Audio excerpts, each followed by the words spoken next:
ಈಗ ಇವ್ರು ಏನ್ ಹೇಳ್ತಿದ್ದಾರೆ, ನಿಮ್ಮ ಹತ್ರ ಗ್ಯಾಸ್ ಸ್ಟಾಕ್ ಇಟ್ಕೊಂಡು ನೀವು ಸೇಲ್ಸ್ ಕೊಡ್ತಾ ಇಲ್ಲ ಅಂತ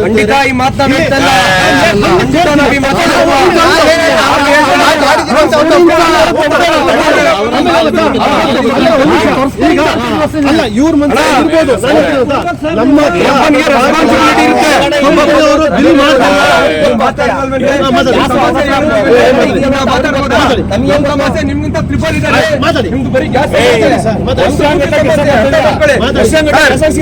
ನಾವು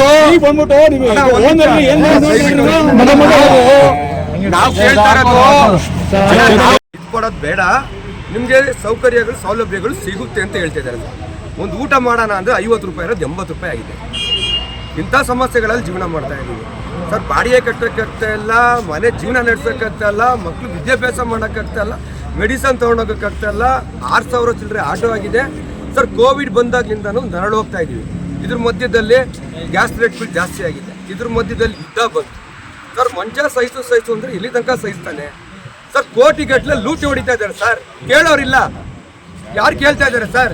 ಸರ್, ಒಂದು ಟ್ಯಾಂಕರು 30,000 ಲೀಟ್ರ್ ಬರ್ತದೆ. 1 ಪೈಸಾ ಜಾಸ್ತಿ ಮಾಡಿದ್ರೆ ಎಷ್ಟಾಯ್ತು ಸರ್ ಹೇಳಿ? 1 ರೂಪಾಯಿ ಜಾಸ್ತಿ ಆದ್ರೆ ಎಷ್ಟಾಯ್ತು? 3 ಲಕ್ಷ. ಮತ್ತೆ 10 ಟನ್ನು ಬುಕ್ ಮಾಡ್ತಾರೆ. 10 ಟನ್ನಿಗೆ ಎಷ್ಟು ದುಡ್ಡಾಯ್ತು ಸರ್? 10 ಟನ್ನು ಬುಕ್ ಮಾಡಿರೋರಿಗೆ ಸರ್ 2-3 ಟ್ಯಾಂಕರ್ ತರಿಸ್ಕೊಳಕ್ಕಾಗ್ಲಿಲ್ವ ಸರ್ 10 ದಿನಕ್ಕೆ? ಇವ್ರು ರೆಸ್ಪಾನ್ಸಿಬಿಲಿಟಿ ಇರೋಂಥ manager sir. Hindustan petrol bunk ಇದು ಸರ್, ಸರ್ಕಾರಕ್ಕೆ ಸೇರಿರೋಂಥ ಪೆಟ್ರೋಲ್ ಬಂಕ್ಗಳು ಸರ್. ಸರ್, ಇಂಡಿಯನ್ನಲ್ಲಿ ತರಿಸ್ಕೊಂಡಿದ್ದಾರೆ, ಅವರು ಸಪ್ಲೈ ಕೊಡ್ತಾ ಇದ್ದಾರೆ. ಇವ್ರಿಗೆ ಯಾಕೆ ಕೊಡ್ತಾ ಇಲ್ಲ ಅಂತ ನಾವು ಕೇಳಕ್ಕೆ ಬಂದಿದ್ದೀವಿ ಸರ್. ಹೇಳಿ ಸರ್ ಇದಕ್ಕೆ.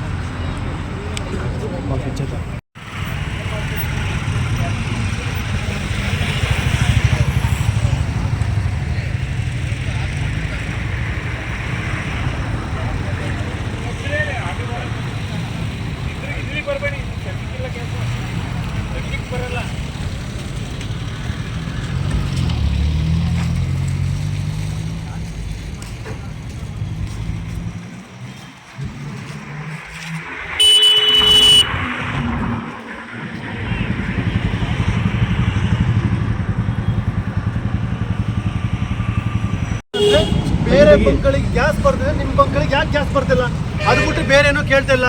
ನಮ್ಮ ಬ್ಯಾಂಕಿಗೆ ಯಾಕೆ ಗ್ಯಾಸ್ ಬರ್ತಾ ಇಲ್ಲ ಅಂತಂದ್ರೆ ಏನಂದ್ರೆ, ನಾವು ಅಮೌಂಟ್ನ 4ನೇ ತಾರೀಕಲ್ಲಿ ಅಮೌಂಟ್ ಹಾಕಿವಿ 5,60,000 ರೂಪಾಯಿ. ಅವರು ಕಂಪ್ನಿಯಿಂದ ಫೋನ್ ಮಾಡಿದ್ರೆ ಫೋನೇ ರಿಸೀವ್ ಮಾಡಲ್ಲ. ನಮಗೆ HP ಕಂಪ್ನಿಗೆ ಒಬ್ರು ಸೇಲ್ಸ್ ಆಫೀಸರ್ ಅಂತ ಬರ್ತಾರೆ. ನಮ್ದು ಏನೇ ಸಮಸ್ಯೆ ಇದ್ರು ನಾವು ಸೇಲ್ಸ್ ಆಫೀಸರ್ನೇ ಕೇಳಬೇಕೇ ಹೊರತು ನಾವು ಯಾರನ್ನೋ ಒಬ್ರನ್ನ ಕೇಳೋಕ್ಕಾಗಲ್ಲ.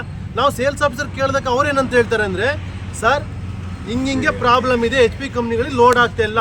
ಏನಕ್ಕೆ ಅಂತಂದರೆ,